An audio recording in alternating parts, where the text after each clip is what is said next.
Hey everyone, welcome to Stat Chasing, the Week 3 review. As a reminder, I'm running through some of the stats that I think are really important for getting a sense of what happened this past week and really helps me prepare for the upcoming week and take in all the new information and all the analysis of the week. I think having this as a foundation is really important. I'll be looking at some stats from PFF, yards per route run, targets per route run, which is especially useful for tight ends, dropbacks and routes. That all comes from PFF. From RotoViz, I'm looking at air yards and target share. That's where I'm getting Josh Hermsmeyer's Whopper metric, which is especially useful for wide receivers. Combines air yard and target share into one metric to show you kind of the workload for wide receivers.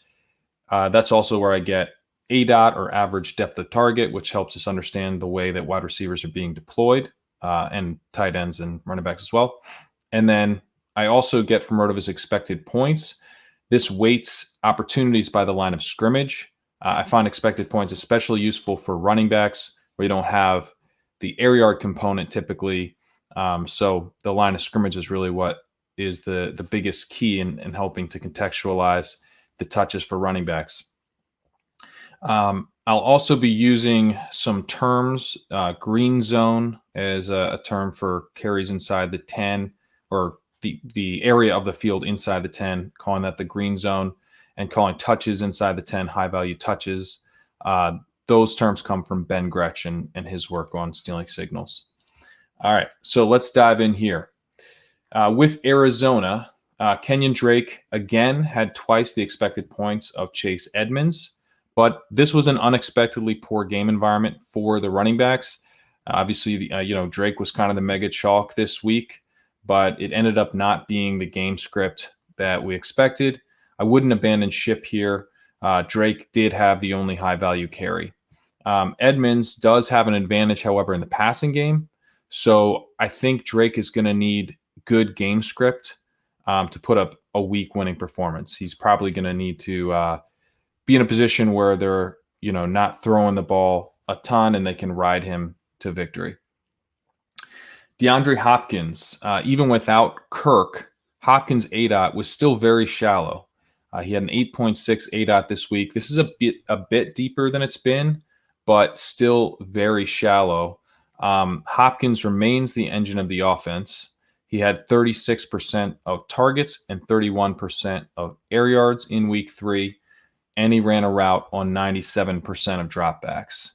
Not a surprise. I was interested to see that he wasn't used much deeper downfield, though. Christian Kirk, I would say he was replaced more so by Keyshawn Johnson on the outside. Keyshawn saw a target on 24% of his routes, which is actually pretty healthy, but he went just 2 for 24. I think Kirk is probably pretty safe when he gets back. He should be continuing to play that outside wide receiver role over Keyshawn Johnson. Andy Isabella obviously got a lot more work, a lot more targets, and he saw a higher percentage of routes this week out of the slot than even he has in the past, and that's typically where he operates. I think basically Kirk, who sometimes rotates in the slot, he was seeing 20% of his routes there, being replaced by Keyshawn Johnson, who didn't rotate into the slot, allowed Isabella to work in the slot essentially exclusively, and that may have been helpful. Isabella ran a route on 41% of dropbacks. That's up from 20% in week 1 and 23% in week 2. So obviously the playing time bump was great, but he still wasn't a full-time player. His targets per route run spiked to 27%, which is really nice. His ADOT also fell to 10, which is really good because he'd been kind of used as this like pure take the top off option. Having that ADOT around 10, it's a little bit easier, to get more consistent production. And his yards per route run of 3.26 was elite. He continues to look very strong whenever he gets a chance. So hopefully we'll see more playing time for Isabella. I don't think it's as simple as him kind of taking over as the wide receiver 2 from Kirk, though, because he's playing that slot option. Kirk really operating more on the outside. Dan Arnold's target per route run is up to 9%. He had a 12% target per route run this week, which is better than he had, but he's still an afterthought in this offense. Before we move on to Atlanta, I did want to mention I want to give a shout out to Change College at Change College on Twitter, who volunteered to do timestamps for stat chasing, and that you can see that for week 2. That will be huge, I think. So check that out in the comments below. We should have timestamps for each team. Moving to Atlanta, Todd Gurley had 3 high-value carries this week and scored a short touchdown. But Brian Hill stole nearly half of the expected points this week, in which we finally had a high-value day for the backfield. And so for Hill to steal half the workload was pretty tough. Todd Gurley did triple his receiving yards on the season with 1 reception for 2 yards. He's now up to 3 receiving yards. Entered the week with just 1. Brian Hill tied with Gurley with 13 routes this week, and Ito Smith also had 6. So, all of these running backs are kind of afterthoughts in the receiving game, and they're splitting the value here, like 2.5 ways. It's pretty tough for Atlanta. I don't know if you saw the counselor had quite the Instagram video telling Todd Gurley to step up his game, and I can see why he's frustrated. This is a frustrating backfield right now. At wide receiver, with Julio Jones out, Calvin Ridley and Russell Gage knocked out. With Julio Jones out and Russell Gage knocked out with a concussion, Calvin Ridley dominated the receiving game. He had 34% of targets, 59% of air yards, which is huge. His ADOT jumped to 19.2, which I think is pretty interesting given that Julio is typically the guy who's running deep. So this kind of showed a little bit that with Julio out, Ridley is kind of playing more of the Julio role with that deep threat element added to his game. Ridley was awesome in this game. He had a 2.82 yards per route run.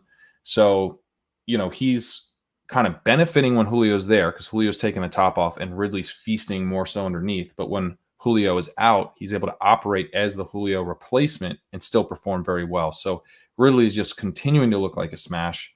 He looks like a smash in all formats, potentially like a buy high in Dynasty. I mean, he is crushing right now. Russell Gage, he was in for a big game before his concussion. He only ran a route on 20% of dropbacks, but he saw a target on 38% of his routes, which is gigantic. I think he remains an underrated part of this offense. He's a real cog in this offense. I think that people kind of think of him as sort of interchangeable with Hayden Hurst as the number 3. I don't think that's the case. I think Gage is pretty decently ahead of Hurst. I think he's sort of entrenched as the 3rd option in this offense, and Hurst is the 4th, basically. Hurst did save his day with a touchdown on 2 targets. He was targeted on just 8% of his routes, and this was without Julio Jones and with Gage only being out there for 20% of dropbacks because of the concussion. Hurst ran a route on 65% of dropbacks. So this was a sneaky bad day. The touchdown makes it look better, but this was not a good day for Hurst. On the season, he has a targets per route run of just 13.5%. So he's, they're going to pass enough where he'll have, a spike week here or there, but not someone I'm looking to get into my lineups.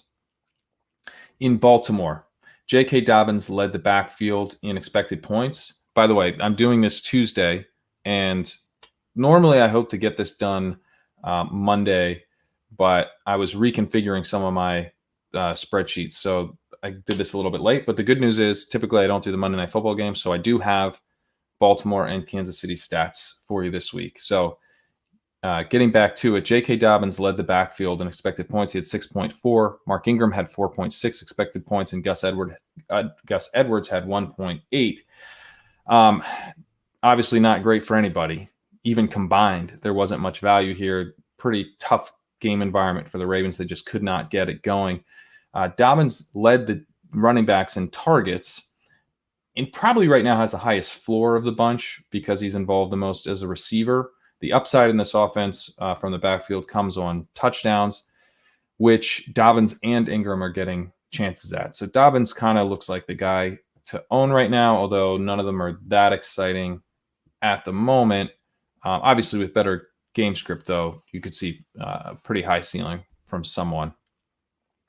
Marquise Brown saw 22% of targets and 33% of air yards, but couldn't connect with Lamar Jackson at all. He had just a 2.2 yards per target, really rough day in terms of his production. Devin Duvernay actually had 11% of the targets, which was second among the wide receivers, but he had negative air yards, so not being used downfield at all. Miles Boykin and Willie Snead each had just a 7% target share. Mark Andrews, man, this was a frustrating game. He had that drop touchdown. I was like so bummed out by that. Just kind of moping around the apartment for 45 minutes or whatever after that drop touchdown. But when we look at the underlying metrics here, this was a really strong game for Mark Andrews in terms of, the workload.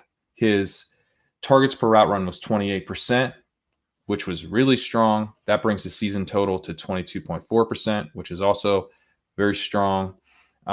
He had 30% of the targets in this game, 41% of the air yards, a whopper of 0.73 this week, which is like a number one wide receiver level of whopper. Andrews also ran a route on 83% of dropbacks, which was really nice to see. He was down a bit in week 2. He didn't always run a full slate of routes in 2019. So, competitive game. They were behind. They needed Andrews, and he was out there as a full-time guy, at the tight end position. So that was nice. It really could and should have been a huge night for Andrews. Definitely looks like a screaming buy low right now. In Buffalo, Devin Singletary could have had a bigger day. He had 2 high-value carries, but he didn't score this week. His expected points of 19.9 was really strong. That's like an elite running back workload. It shows that he has major contingent value with any time that Moss misses. I do think that Moss also has really strong contingent value if Singletary were to miss time, but Singletary has obviously shown that he can get that workload in a way that Moss has not yet.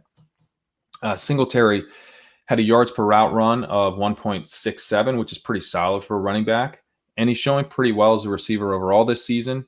He actually wasn't that strong as a receiver last year in yards per route run, other than that strong playoff game. But over the course of the regular season, didn't deliver that well there. So it's nice to see him doing much better in that metric. This season, he's improved in that metric this season.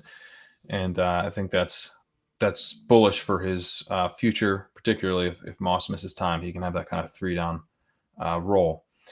Moving to wide receiver, Stephon Diggs had a somewhat disappointing day.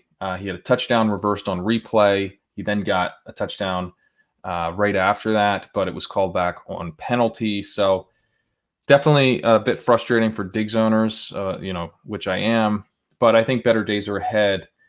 This offense is clicking, and, Stephon Diggs on his down day still saw a 19% target share. He still ran a route on 97% of dropbacks. So, Diggs is not, this is maybe kind of a floor game, and he still had a pretty strong day. John Brown hurt his calf in this one. He only ran a route on 35% of dropbacks. He still had 21% air yard share. And again, just running out on 35% of dropbacks. That's really strong. So hopefully he'll get back healthy soon. He's an important part of this offense. Cole Beasley stepped up this week with 100 yards on 6 targets, but he only ran a route on 65% of dropbacks. I'm thinking this is probably a flash in the pan performance, but maybe it does show what he can do without John Brown in the offense. Gabriel Davis has a chance to emerge here in Brown's absence. He ran a route on 81% of dropbacks, and he had 20% of the air yards. He has a 15.2 ADOT, so he does look like the deep threat role with Brown out. That's also what he was in college. He's not like a super speedy guy. He's like a 4.5 guy, but he's got decent size, and he was a deep threat in college. He wasn't a great prospect. He wasn't overly productive over the course of his career. He did have a pretty strong final year in college, and he declared as a true junior. So he's kind of he's a good prospect, not a great prospect. And he's quickly come on here in the Bills offense and now has a chance for a much bigger role. So I think, this is probably the last buying window that you'll get in Dynasty, and definitely someone to keep your eye on in, high stakes leagues and stuff. I think he could pop for a couple weeks here if Brown ends up missing time. Um, Dawson Knox was out in this one at tight end, and Tyler Kroft balled out. He had 2 touchdowns. He saw a target on 23% of his routes, which is pretty strong. He did only run a route on 59% of dropbacks, but he was the only tight end to run more than one route. Once Knox gets back, then Kroft probably goes back to being unstartable. But I think if Knox were to miss another week, Kroft is definitely a name to keep in mind. In Carolina, Mike Davis had a ridiculous 32% target share. I think there was debate about what we were to take from the 8 targets in week 2, if those were just going to be check down targets. But, this is a bad team. They're going to need to do a bunch of check down targets. He was 5th in expected points among running backs this week, Mike Davis.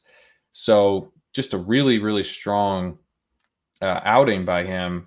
And I think he may pay off the extreme fab bids that he went for, particularly if McCaffrey ends up missing, in the 4 to 6 weeks, if he's closer to the 6 weeks, or if he ends up having a setback because he tries to come back too early. Davis is definitely not someone to drop once McCaffrey gets back, because we've seen that he does have this elite value in his absence. At wide receiver, DJ Moore, I think he's coming up for a huge week here. He's got potential for that in week 3 or 4, and maybe even both, because he does get Arizona and Atlanta next. He had an absurd 57% air yard share this week. He was used deep downfield, an ADOT of 19.8. On the season, Moore is wide receiver 5 in Whopper among wide receivers with 3 games played. He only slightly trails DeAndre Hopkins. And yeah, he gets 2 great matchups coming up. So just kind of a screaming buy low candidate here in like every format. Robbie Anderson continues to be a big part of the passing game. He had a 21% target share that was second to Mike Davis. And yeah, he looks like a good secondary option, but he now trails Moore 28% to 48% in air yard share. Definitely not what we were expecting after the season. I thought Anderson would be kind of this take the top off, kind of empty air yard guy. And in fact, he really hasn't been. He's being used as kind of, a classic like wide receiver 2, maybe more like Sammy Watkins is in the Chiefs offense or something. And DJ Moore is getting targeted way more downfield than we've seen in the past. It's leading to some inconsistency. But again, I do think Moore's going to have some big weeks soon. Curtis Samuel only had 13% of the air yards. He only has 13% of the air yards on the season, and doesn't look like a very strong option, even with the little extra rushing juice that he got without McCaffrey. He got a couple expected rushing points. At tight end, Ian Thomas, he ran around on 81% of dropbacks, but saw a target on just 8% of his routes. He is just a huge bust right now. Looks like continue fading him. I've had my eye on Chris Manhertz, but he wasn't targeted here, and overall, there might just not be any value out of this tight end position. In Chicago, Tariq Cohen tore his ACL. It's a bummer. He had an 8% target share on the season. David Montgomery also has an 8% target share on the season. It's possible that, now it's not, I don't think he's going to just double it and get to 16%, but if he gets into like the 10 to 12%, that's pretty nice.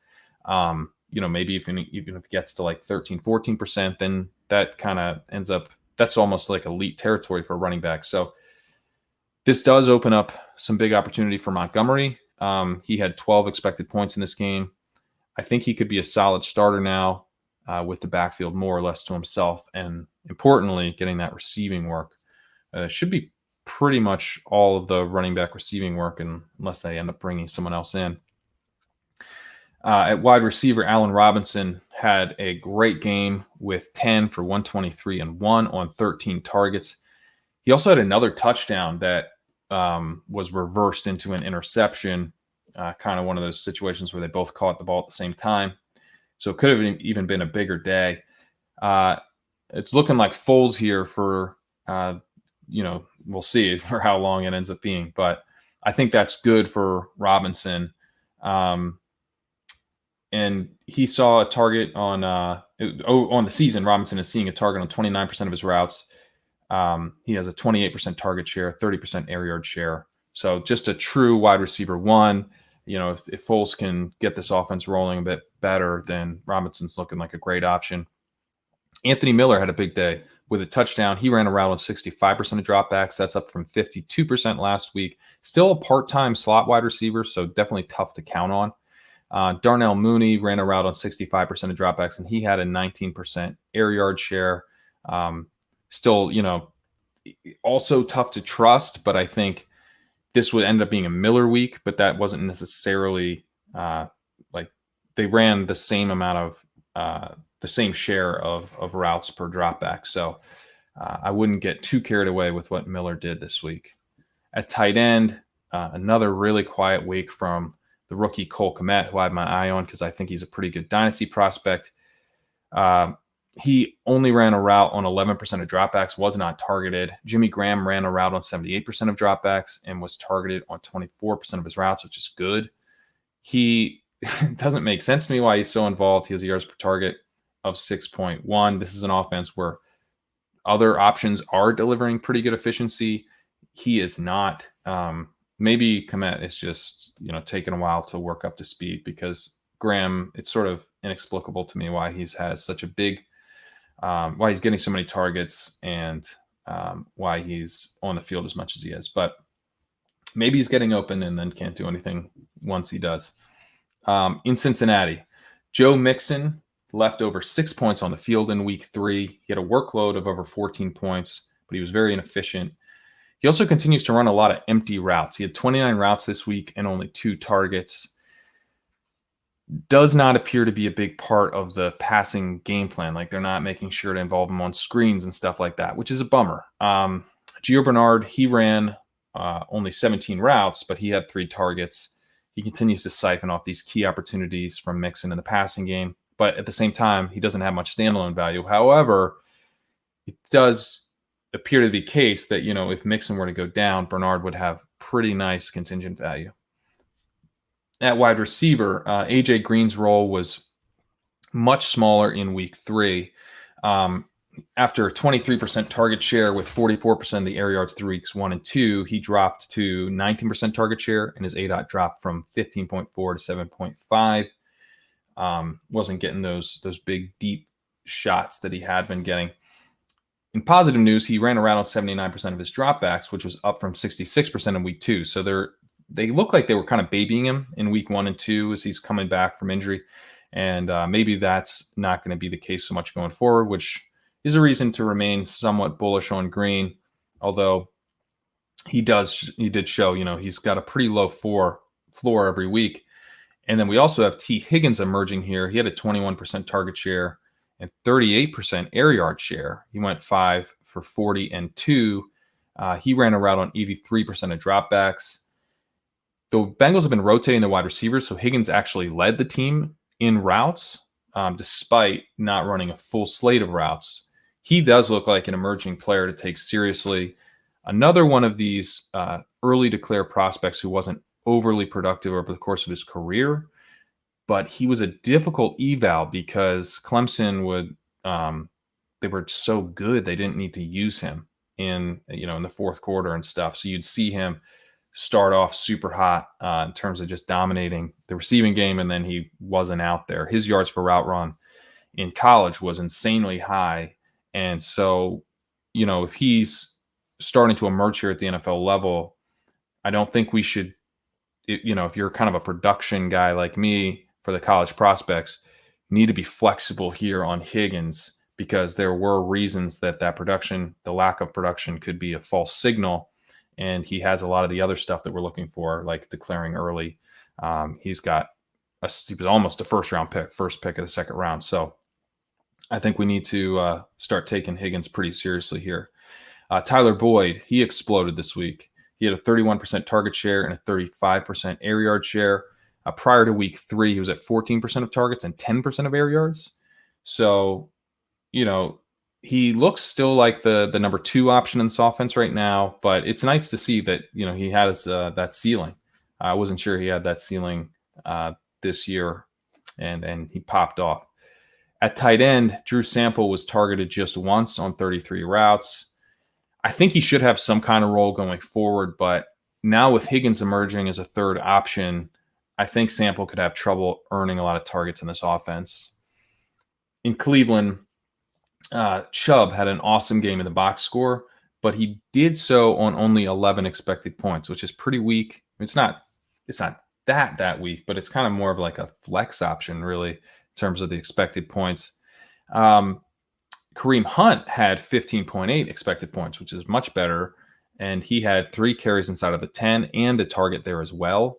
Chubb scored his 2 touchdowns from the 16 and the 20. I will say that, like, when Chubb scores a touchdown from the 20, like, if he had been stopped at the 1, he probably would have gotten the carry, which would have boosted his expected points. Same deal from the 16. So sometimes when you've got those long touchdown runs, it lowers the expected points, and in a way that's like not really fair to the player. So I think the thing to keep in mind here is that Chubb is splitting with Hunt. So I don't think that he doesn't necessarily have like this really small workload, but he did have less expected points than Hunt, and I think that's the key takeaway here. The other thing is that he's not just splitting with Hunt, but also Hunt's getting the more valuable touches with the targets, and Hunt had that crazy catch in this one. So something to keep in mind. I would consider selling high on Chubb if you can, but because of the expected points thing that I mentioned before, I wouldn't be panicking. At wide receiver, Odell Beckham's target share dipped just slightly to 27%, but his air yard share spiked to 51% as he saw deeper targets than in the first 2 weeks. He could have had a much bigger day with this big air yards percentage of 51%. Jarvis Landry, he ran more routes this week, which was nice. He ran routes on 85% of dropbacks. That's up from 79%. His target share also improved from 16 to 18%. His ADOT was just 5.8, so just 12% of the air yards. But we're looking for Landry to kind of move into a bigger role here as he works back from this hip surgery.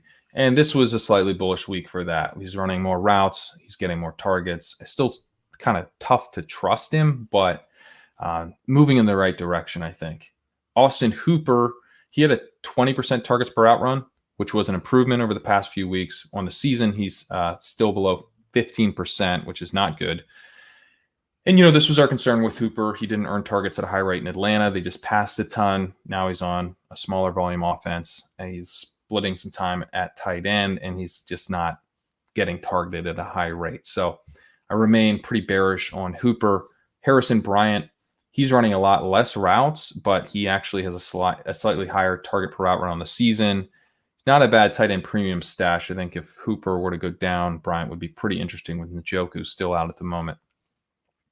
The Dallas Cowboys, Ezekiel Elliott had a massive 29.5 expected point workload. That was the highest on the team. It was the third highest on the week among all players. So, that means only one quarterback beat him out and only one wide receiver. The quarterback was Josh Allen. And then the wide receiver we'll get to shortly.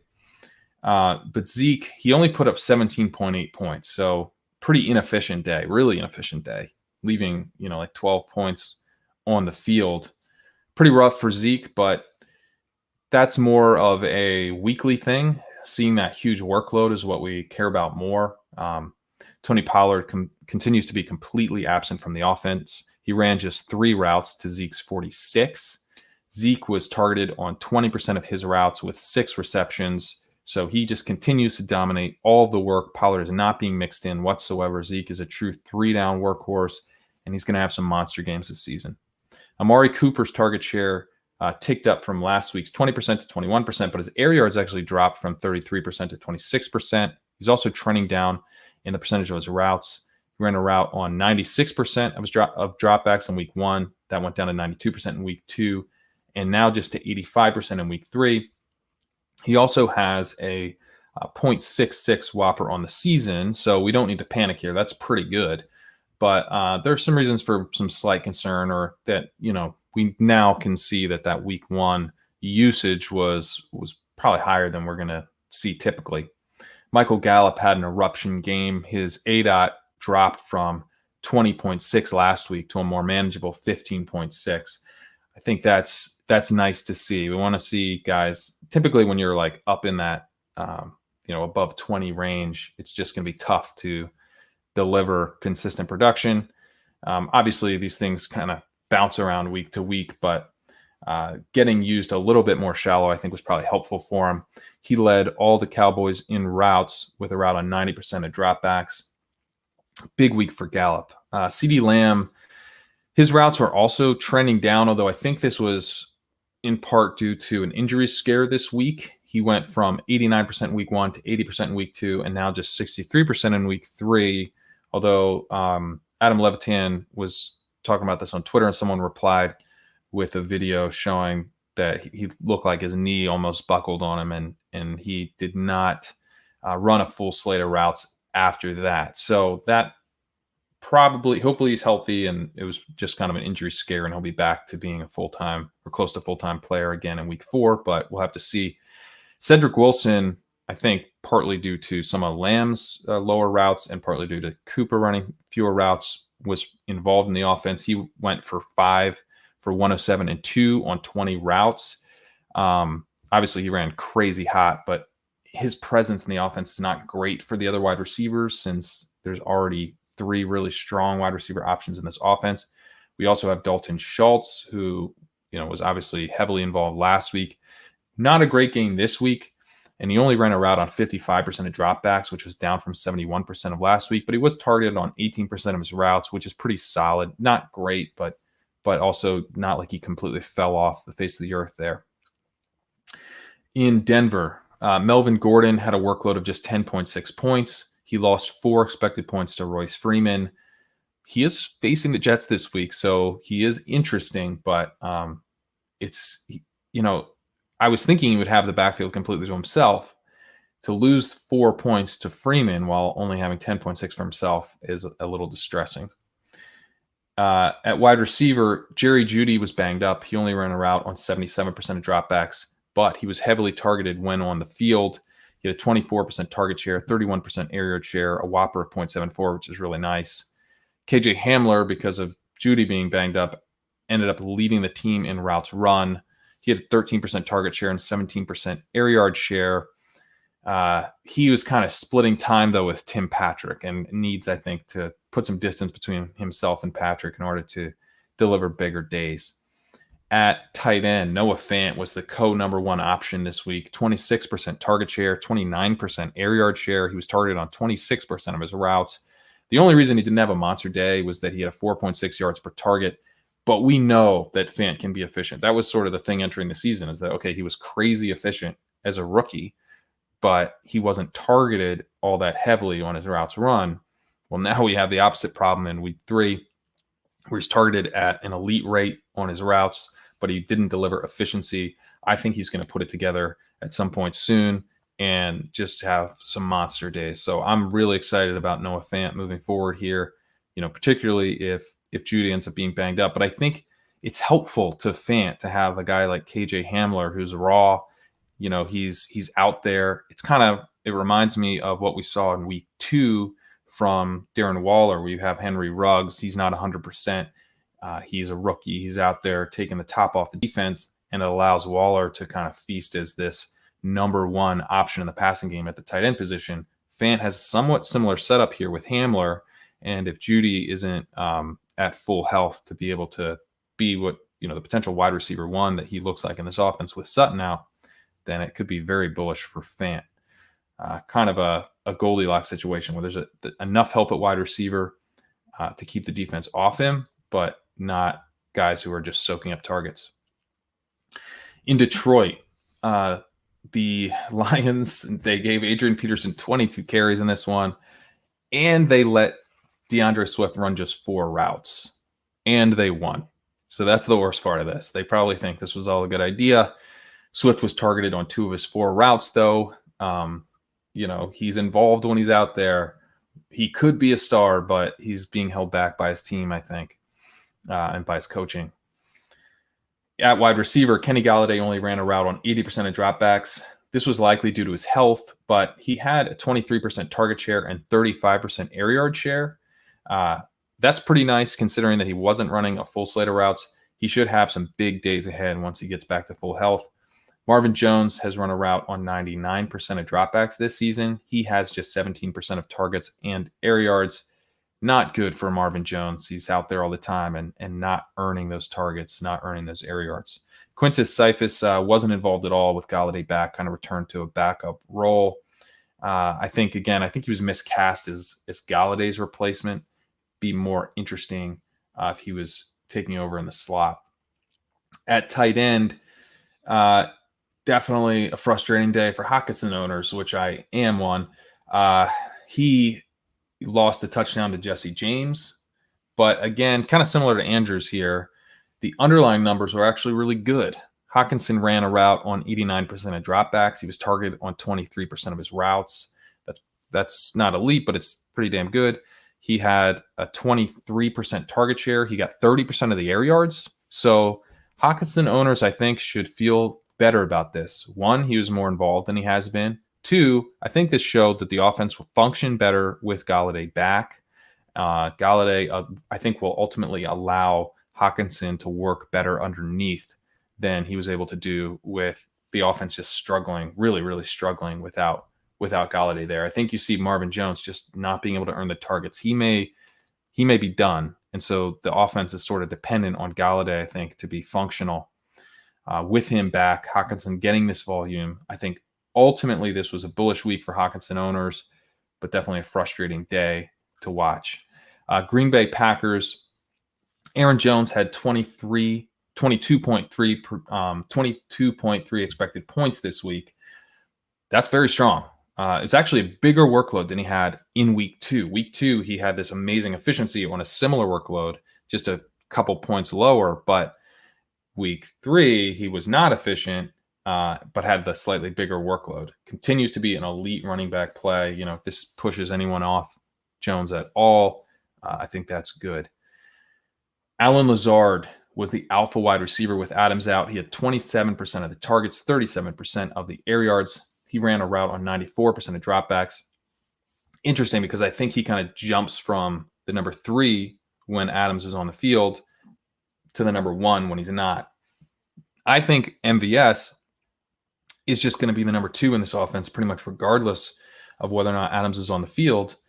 And I do think he'll stay ahead of Lazard when Adams is back because he has this very specific role in the offense. He has a 24.5 ADOT, this super, super deep threat. He has 13% of the targets, 34% of the air yards, and that's this week. And he just looks like they have him pegged for the take the top off guy. And that's important to keep the offense functioning the way they want it to. And so, I think Lazard kind of has this contingent value as a wide receiver 3 when Adams is available, but then he becomes the wide receiver 1 when it's gone. Robert Tonyan at tight end, he may be emerging as a usable option here. He was targeted on 25% of his routes. He ran a route on 59% of dropbacks, which isn't ideal. We'd like to see him out there a bit more. They were still rotating in Sternberger and stuff, but he was getting used pretty heavily when he was out there. 17% target share. He was also the clear number 1 tight end in week 2. Even though they're still mixing in the guys, he is the top option. That's pretty clear. So he's someone that I think it looks like a nice cheap ad, especially in tight end premium. We'll have to see. He may end up he may not be cheap at all in tight end premium, as we saw with Drew Sample and stuff. These guys get snapped up, but still a pretty intriguing name. In Houston, David Johnson had a slight improvement to his normally underwhelming workload. His average had been 10.6 expected points. That jumps to 12.4. Still not ideal. But, he gets the Vikings and Jaguars at home next, so that could help get that workload a bit higher with the offense, you would think, kind of performing better than it did this week against Pittsburgh. Will Fuller appears to be healthy. He ran a route on 97% of dropbacks, which led the team. He also had 19% of targets and 20% of air yards. So his target volume wasn't great, but this was a pretty tough matchup. And I think the most important thing here for Fuller was that he was out there in 97% of dropbacks. He also, I think, could really benefit from facing the Vikings and Jaguars next. Randall Cobb had a 17.8 ADOT. Randall Cobb, downfield threat, as we all know. Yeah, football's weird sometimes, man. I don't know what to tell you. At tight end, Darren Fells. He looks pretty interesting to me behind Jordan Akins. Fells has a target on 27% of his routes. He's only running a route on 25% of dropbacks. But Akins is not really doing anything of note. He's not really interesting. If Akins were to go down, I think Fells would be a sneaky guy, or he'd probably get snapped up in the FFPC too. But he might be someone that actually delivers value if he were to have this tight end roll to himself. The Indianapolis Colts, Nyheim Hines had the bigger workload than Taylor this week, which was super weird given that they were blowing the Jets out. But, Taylor did have 3 carries inside the 10, so that was good. Hines had a target and carry inside the 10, and Hines had 4 targets overall to Taylor's 1. I actually think that Hines has some underrated contingent value. Obviously, Jordan Wilkins would not would rather be involved as the kind of 2-down guy, I think, between the 20s for the most part. But Hines now 2 or 3 weeks has been involved at the goal line, and I think if it were to just be him and Wilkins, he would be involved somewhat as a goal line rusher a little bit and getting goal line targets. So Hines, I think, could be really, really strong if Taylor were to get banged up at all. Obviously, Taylor, this was tough because this set up for a huge game for him. I think in some ways he was hurt by just how strong their defense was, the defense scoring and stuff. If they had taken the ball down to the 10-yard line or something, you'd probably have seen a much bigger day from Taylor. At wide receiver, T.Y. Hilton was limited by the blowout. He ran a route on only 60% of dropbacks.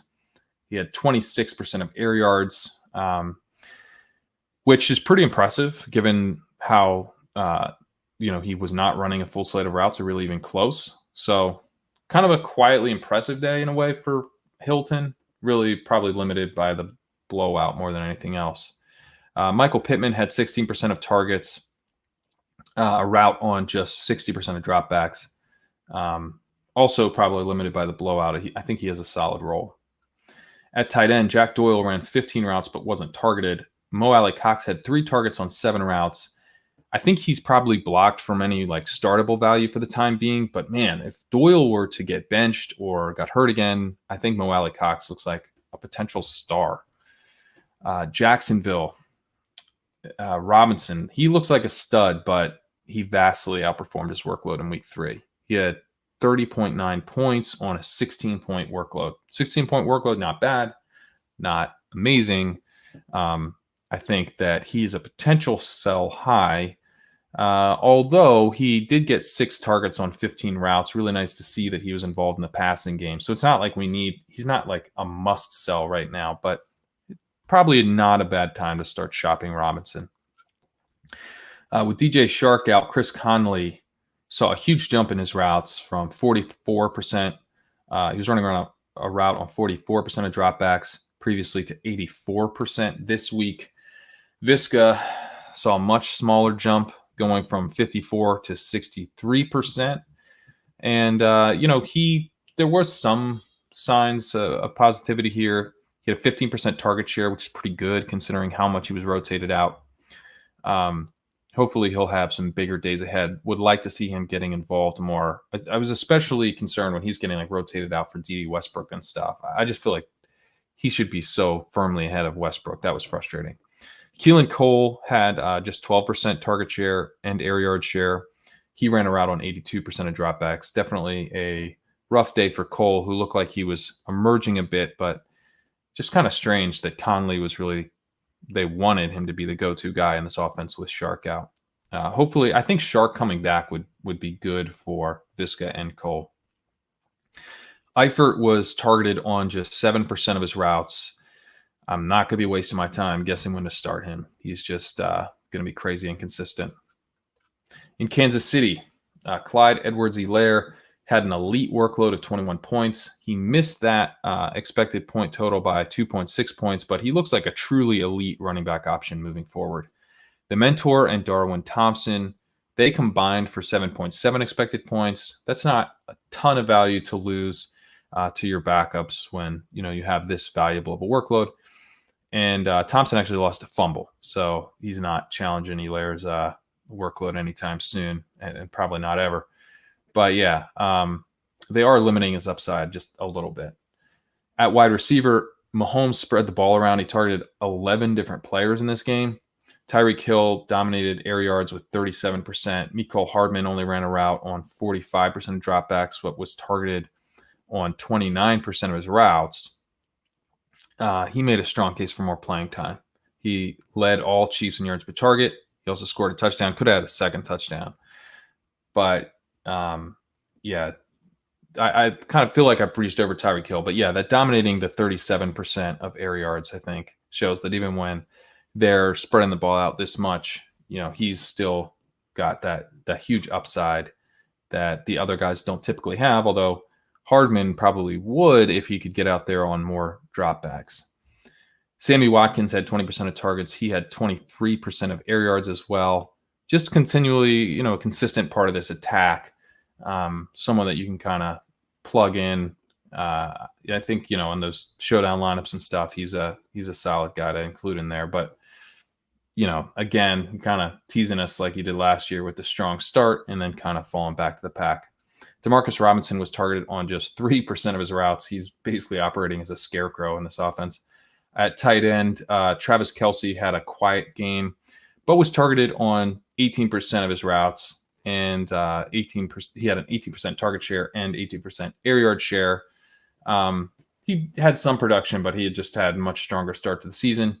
Obviously, he's a no-brainer elite tight end option going forward. The Las Vegas Raiders. Josh Jacobs had a down week 2 as a receiver, but he had 4 targets on 16 routes in week 3. So I think he is going to be involved as a receiver this year. And I do think he has a very strong weekly ceiling. He has way underperformed his workload over the last 2 weeks. That hurt him really badly in week 2. And in week 3, his workload shrunk a little bit, but I think that was probably due to game environment, not due to like him getting phased out by, in favor of Rashard or whatever. So I think he looks like a pretty interesting play against the Bills, where we could see, a pretty up-tempo game with this exciting Bills offense. At wide receiver, with Henry Ruggs out in week 3, Nelson Aguilar ran a route on 92% of dropbacks, but only a 9% target share, 13% air yard share. It's pretty gross considering he's out there basically all the time.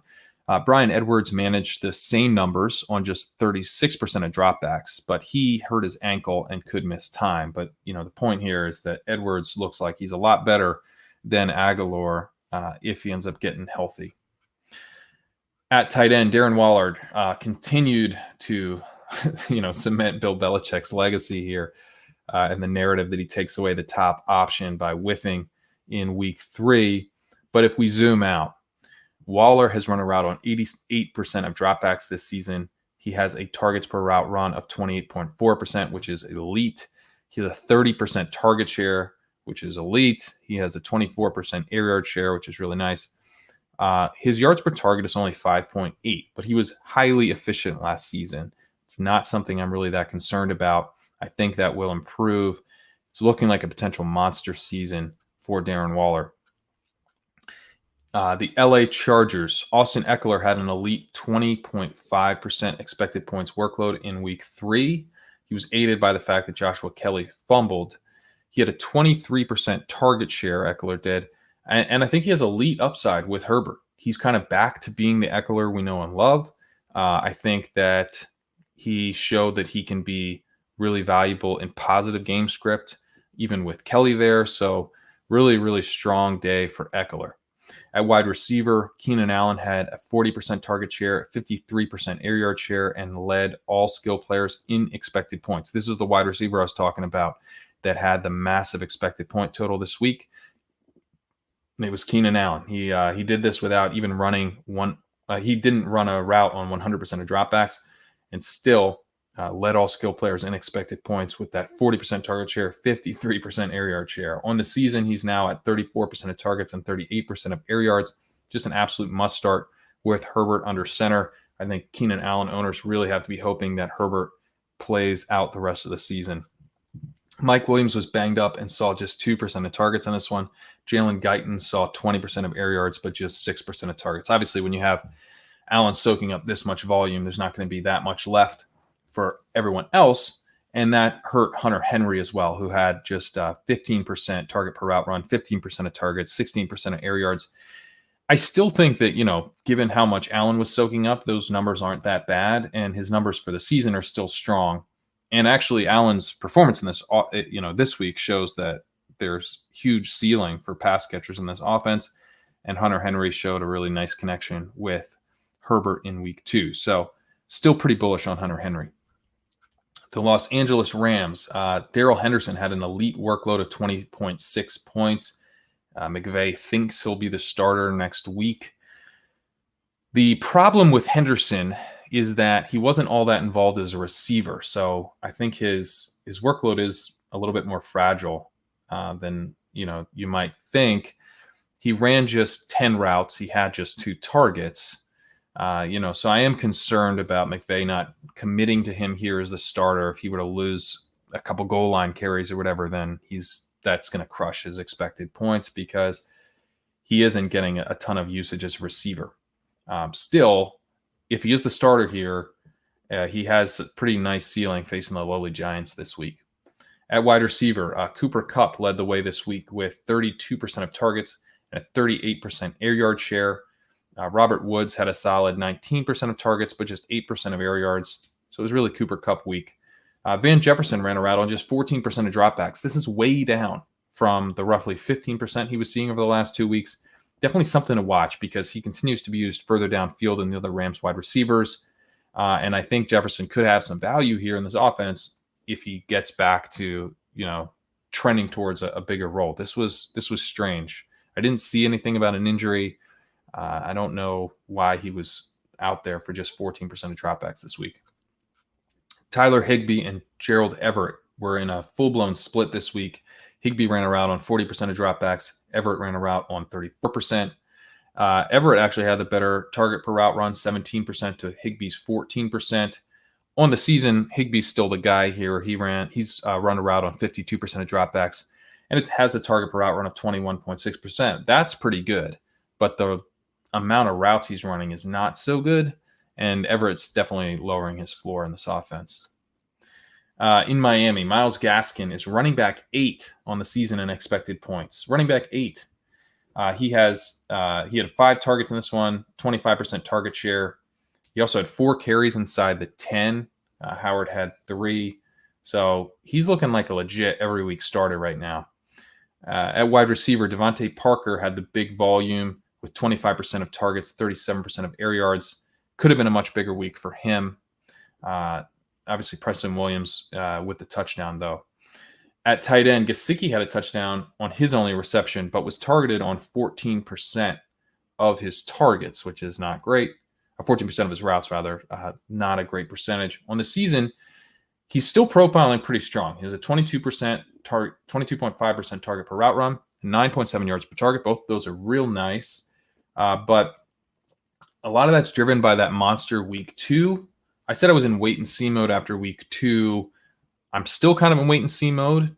This was not a good week, for Gesicki truthers. But if you were into Gesicki before the season, you probably are still into him. If you were skeptical, you're probably still a little skeptical. Although, on the whole, it's been a bullish start for Gesicki.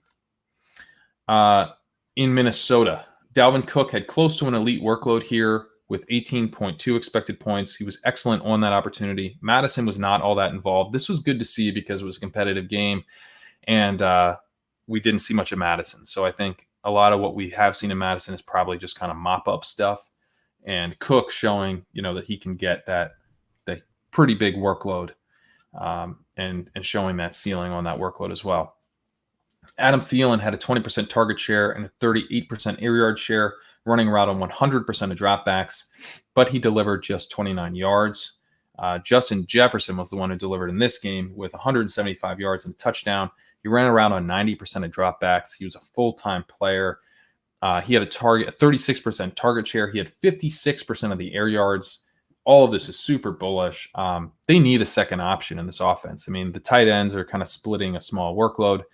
BC Johnson had a pretty solid week 1, but then fell off in week 2. And they let Jefferson run with it in week 3. He played awesome. I think we've seen the last of BC Johnson as the wide receiver 2 here. That seems clear. So just, great news overall for Jefferson owners. Looks like a start going forward. Obviously, he's a rookie. This offense would prefer not to be passing a ton. So he's going to have some shaky days, but really nice to see from Jefferson. And a guy that was actually a very strong prospect, first-round pick, was very productive and was an underclassman, so kind of fits that like borderline elite level prospect as a first-round pick. I wasn't so bullish on him. I was kind of bullish on him to start the season a bit more as I started to shift my focus more towards this season and redraft and high stakes and stuff. I started to come off him more and got more and more excited about Jalen Reagor and CeeDee Lamb. But Jefferson definitely looking like a pretty strong play in all formats right now. And hopefully the Vikings will pass enough to where they can support him. At tight end, I mentioned this is kind of a small workload here, and it's split. So Irv Smith was not targeted at all while running a route on 57% of dropbacks. Rudolph ran the same number of routes and was targeted 3 times. He had an awesome touchdown catch. Smith, I think, is probably droppable outside of the FFPC. The New England Patriots. I said last week, Cam was soaking up all the running back value here, and Burkhead told me to shut up. He had 18.9 expected points.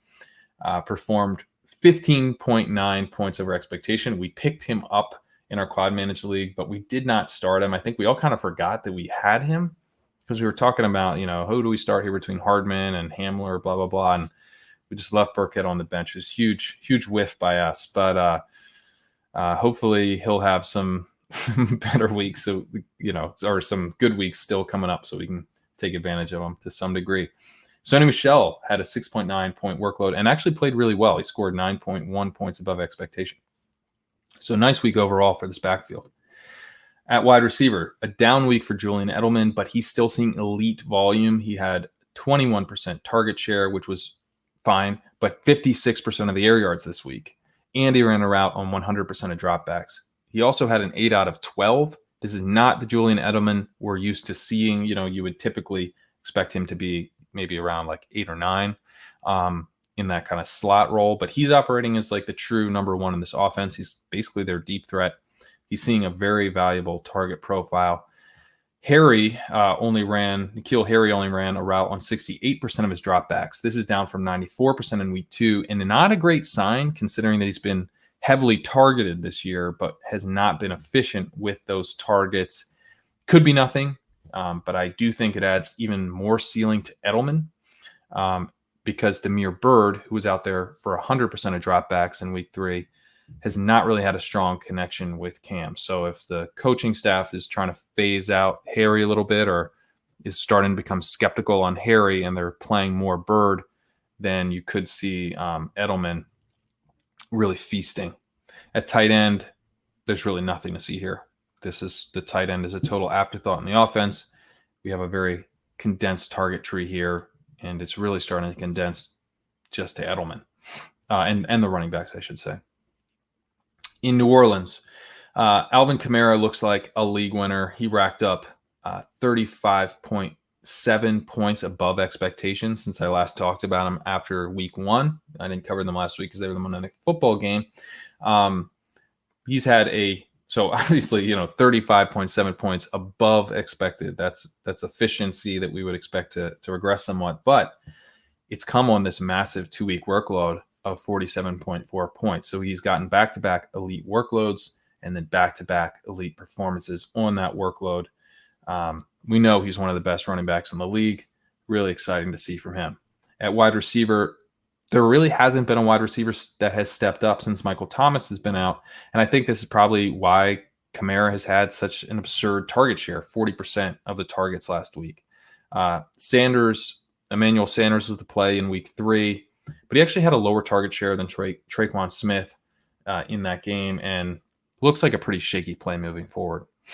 At tight end, Jared Cook, he's right where he was last year in terms of usage, which, considering that Thomas is out, I think is pretty disappointing. Opened up a lot of opportunity. He hasn't really taken advantage.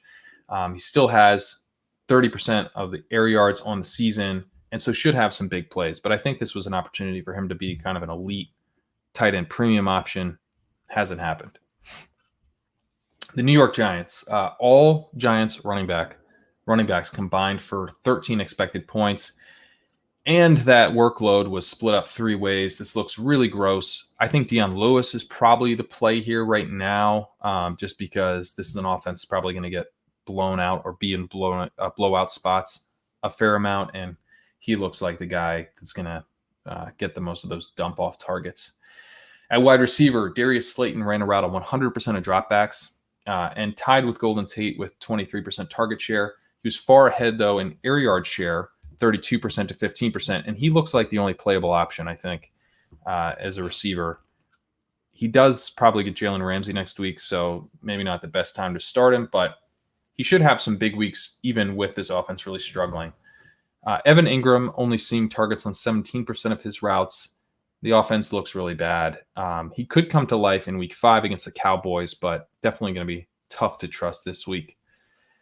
The New York Jets. Kalen Ballage looks kind of interesting.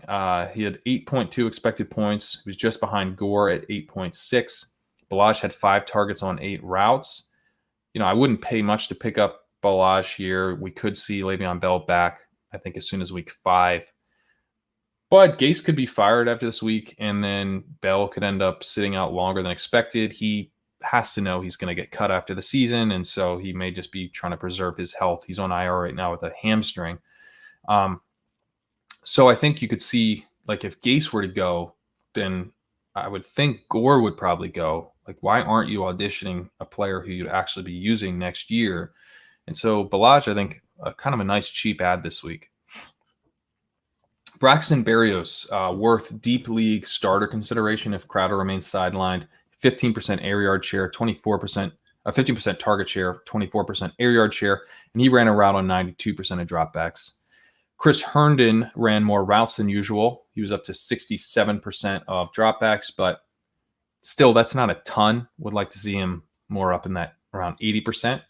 He saw a target on 21% of his routes, which is pretty strong, but yards per target was just 4.2, which is not strong.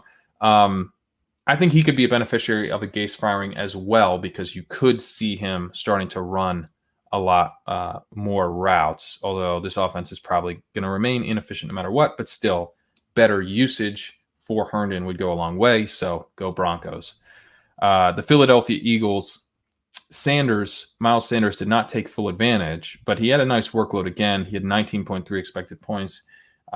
Pretty nice, borderline elite workload level. Boston Scott and Clement combined for just 4.3 points. So Sanders has this backfield to himself. He has some big days ahead, kind of part of the chalk running backs all failing this week. But still, I think there was a reason he was chalky this week, and he got the workload to back it up. He just didn't quite take complete advantage of it. At wide receiver, Greg Ward had a 25% target share and a 17% air yard share. Deshaun Jackson ran a route on 34% of his dropbacks due to injury. He still managed 18% of the air yards on just running a route on 34% of the dropbacks. So that's pretty nice. Could have had a big game if he'd stayed healthy. Does sound like he'll be back for week 4. If he's not, John Hightower's lurking. He ran a route on 89% of dropbacks, which led all Eagles receivers, wide receivers, and he would be a natural deep threat if Deshaun Jackson misses time. That's basically like what Hightower is. He's a speedster. At tight end, Zach Ertz ran a route on 95% of dropbacks, which led all of the receivers, and he had a target share of 23% and an air yard share of 31%. Ertz has not been efficient on his targets, but that's not new. He wasn't efficient last year either. And they don't really have any better options right now. Dallas Goedert is going to miss some time with this ankle injury. Sounds like he fractured his ankle, but he's going to be back at some point. We'll have to see. Goddard had a whopper of 0.6 this week with a route on less than half of dropbacks. So he was a huge part of this offense to get, that kind of usage with less than half the dropbacks is really impressive. And I think this offense could struggle without him, although Ertz specifically will probably benefit with those tight end targets now condensing just to him. In Pittsburgh, James Conner had a near elite workload of 18.3 points, and he overperformed on that. He also had a very strong target share of 14%. He's a strong start moving forward. Benny Snell had a workload of 5.6 points. He scored just 1.1 points, so not really a threat to Conner's job at the moment. Anthony McFarland also mixed in for 5.6 points in this one. He scored 5.9, so we took advantage of that work. Definitely an interesting cheap ad this week, getting like the same exact workload as Benny Snell and doing a bit better on it this week. So if you can get him for $1 or $2, I like that.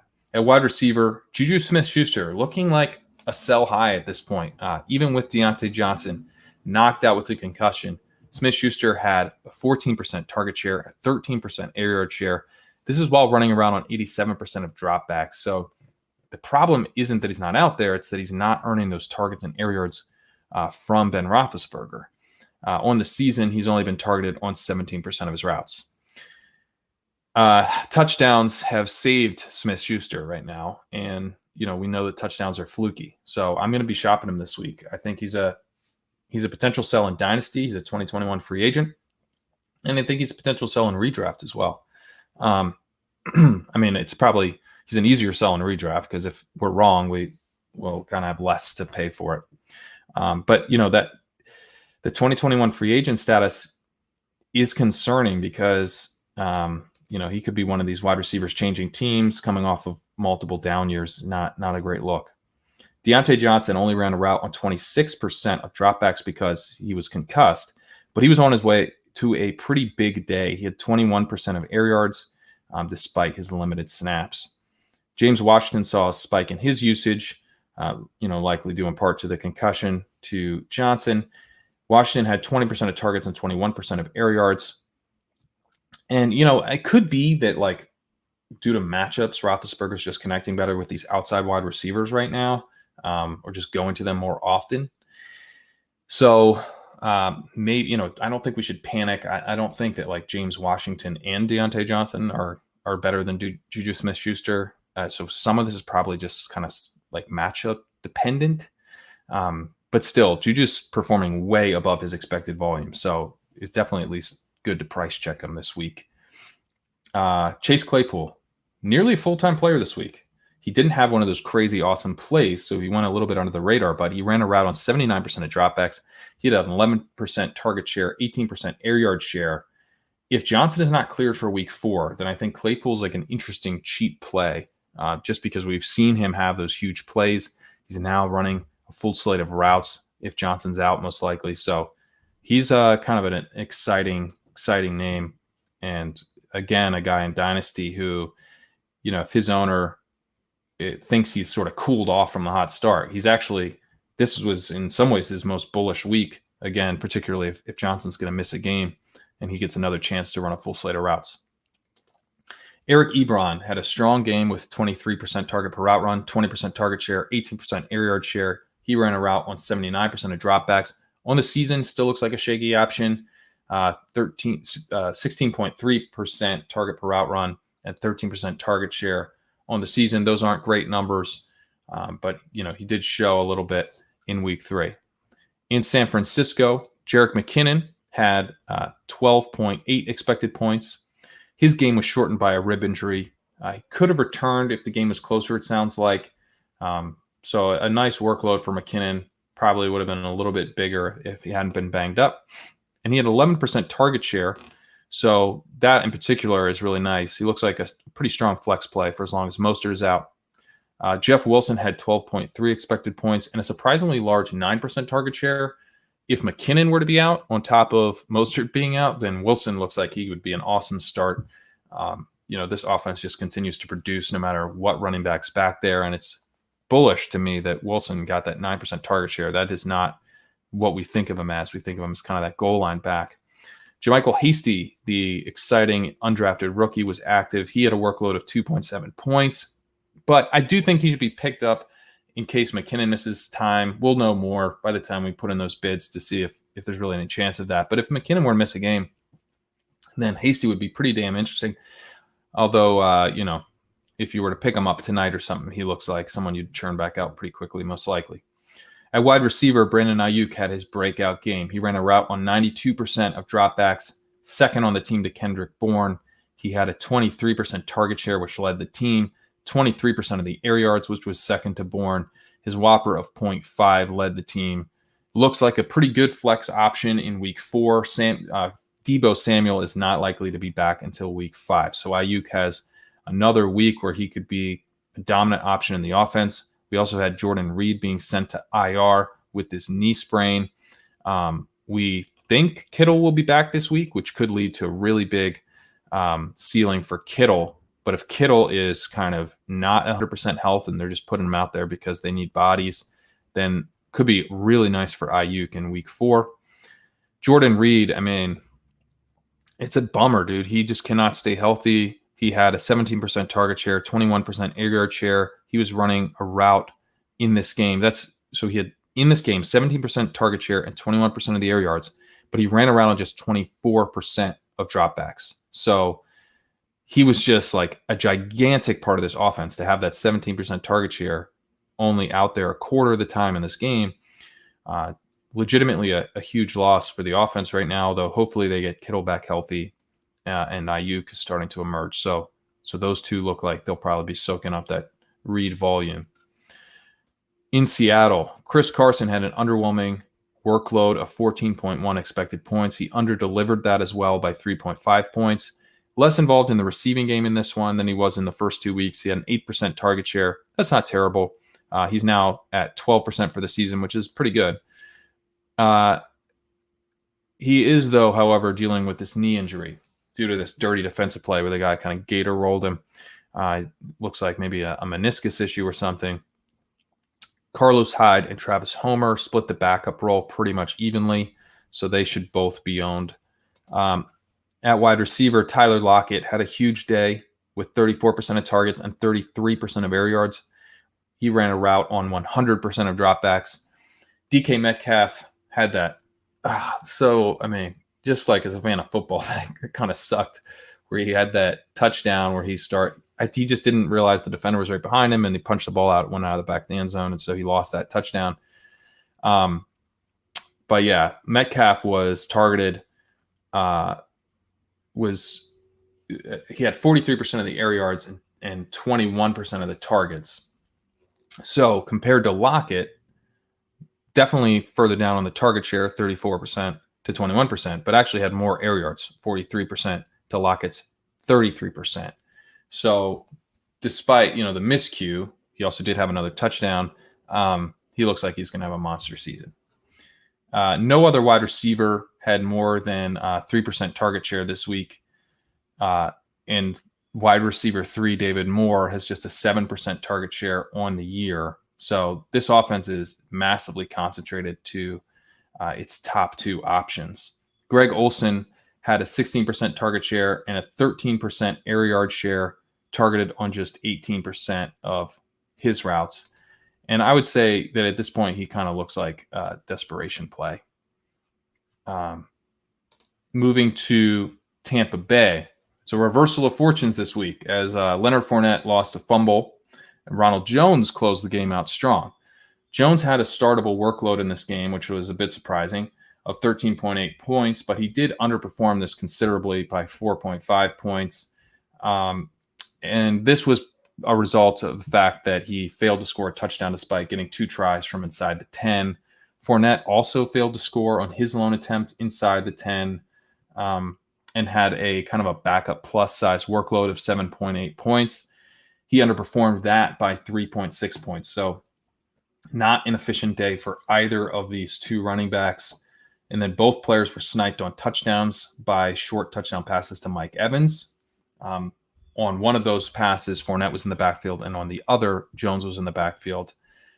Both players are also struggling with the presence of LaShawn McCoy, who had a workload of 4.9 points, and he's stealing passing game work.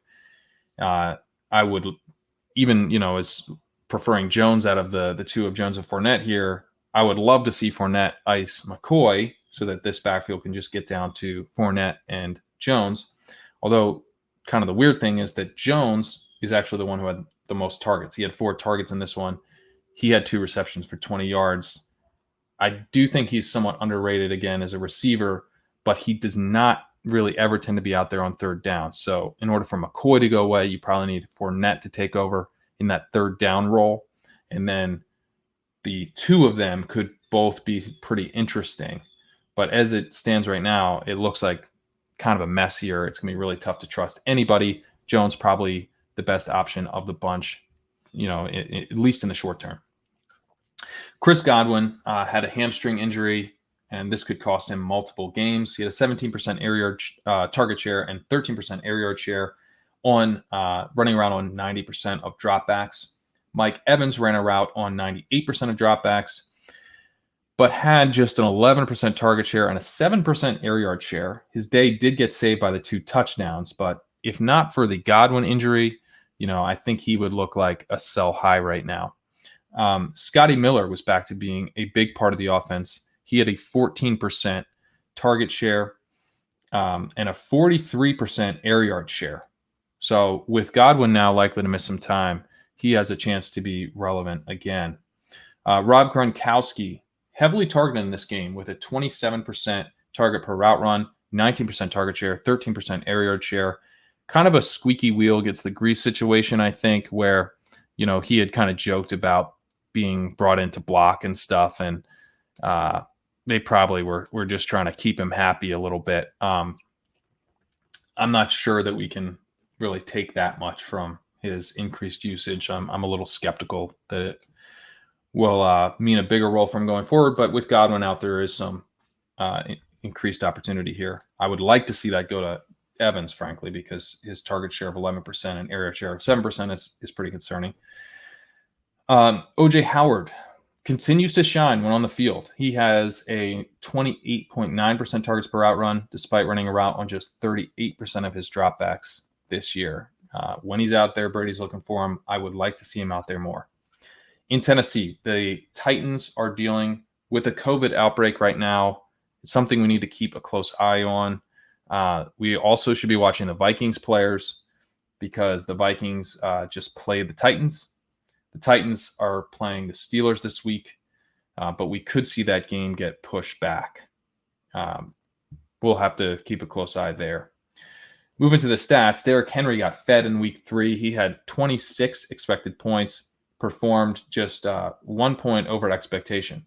So this is bullish because the thing with Henry is that he's always been kind of performing above his head in terms of delivering these huge monster days with long rushes and stuff. He doesn't really ever get that much receiving work, which is where a lot of expected points come from. And he hasn't always been like you would think he'd be heavily involved in the goal line, but he hasn't always been. And, that's what generates pretty much the rest of the expected points calculation. So this was nice. He got a huge workload, 26 expected points, and just kind of delivered on it. So I think pretty bullish for Henry owners, and in particular because this was a competitive script, so not one where they were just kind of running the ball down the other team's throat to close out the game. Jeremy McNichols and Darrington Evans here combined for 3.1 expected points, really kind of afterthoughts in this offense.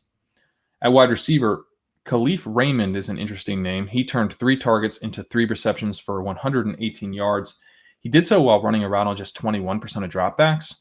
So I think he does have some upside here for additional playing time. Adam Humphries led the team in targets here, despite running around on just 67% of dropbacks. And Corey Davis managed a whopper of just 0.35, despite running a route on 82% of dropbacks. He was targeted on just 19% of his routes. If I was running the Titans, I would want to see what I have in Khalif Raymond a little bit more than Corey Davis, who, they've declined Corey Davis's 5th-year option. And so I kind of doubt he's back there next year. At tight end, Jonnu Smith is the top option in this passing attack right now with A.J. Brown out. He led the team with a 24% target share. He has a whopper of 0.53, which is real nice, especially because he only ran a route on 64% of his dropbacks. That whopper of 0.53 is solid, but considering that he's only out there on 64% of dropbacks, it makes it look a bit better to me. He was also running a bit more routes, running around 64% compared to 59% over the previous 2 weeks. For the season, Jonnu Smith has a targets per route run of 29.4%, a yards per target of 9.1. He needs to run more routes. I was saying this last week. He was kind of similar where he's just crushing the target per route run and playing very efficiently, but just not out there enough. He was out there a little bit more, but still, I would really like to see him running a route on like 80% of dropbacks, especially with not having A.J. Brown out and as well as he's playing. He's earning targets at a very, very high rate. He's putting up yards on those targets.